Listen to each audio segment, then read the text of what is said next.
Distracted driving. It is killing a growing number of Americans every year.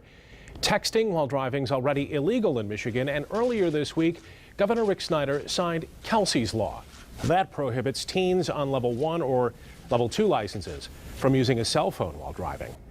Tonight, Kate Snow will explore why so many otherwise responsible people continue to drive distracted. And they're not ready, apparently, to see it punished as severely as drunk driving. I remember growing up in the 80s and drunk drivers, you looked out for them on weekends, on holidays, late at night. This is something that every minute of every day we have to be on the lookout for that person that's on the phone.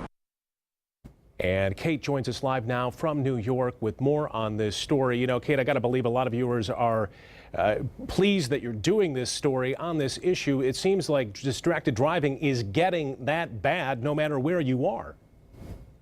It does, and it sort of feels like everybody else is doing it. When you look out your car window, you see everybody else on their phones. But let's be honest, a lot of us have glanced at our phone at a stoplight or when we think the traffic is light.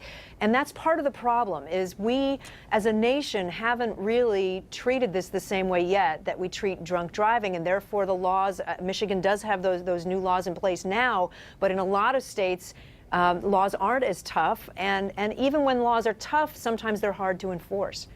You know, I think a lot of people associate distracted driving with kids, but it seems adults are just as bad. Is that what you found?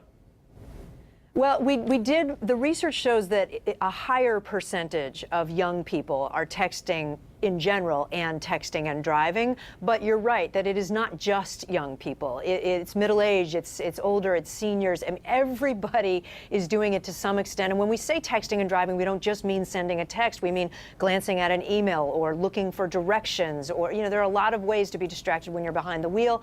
And one thing to note, if you look down for 10 seconds at highway speeds, that's a football field that you're going to drive. So, Kay, what's the takeaway here? Is this an issue for law enforcement? Is this an issue for the automakers maybe to be a little bit more tech-friendly? What do you think the takeaway here is on this issue? You know, what I came away with is it's an issue for all of us, for all of the above. You know, we have to, if you believe what the advocates are saying, that we can save lives by having stricter laws, tougher penalties from those laws, but also more awareness, parents telling their kids to put the phone in the trunk. That's the only place you can put it where you won't text and drive. So I think it's all of us, and it needs to be a cultural change in the way that 40 years ago maybe we didn't look at drunk driving the way we do right now. Absolutely. Kate Snow joining us live tonight. Thank you for that, and you'll see Kate's full report coming up on Rock Center with Brian Williams. That's tonight at 10 here on Wood TV 8.